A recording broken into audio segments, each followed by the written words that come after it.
Well, the biggest difference over there is definitely the language and the language barrier, and so it was at times hard, and to communicate with everybody. But you definitely had great translators, so that was awesome. But there was this one time, actually, there was this half of the time I was at camp, that this boy in my group's name was Losha, and he was one of the first boys that I met. He spoke a little bit of English, so he was able to talk to me, and so I was like, oh, I know this guy, this is Losha, and so I would talk to him a lot and say his name a lot, and every time I'd say his name, people would kind of like snicker to the side and laugh, and I was kind of like, oh, okay.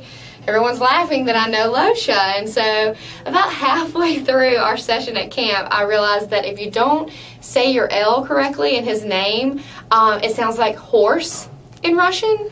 So pretty much for the first half of our session at camp, I called this poor little boy in my group a horse.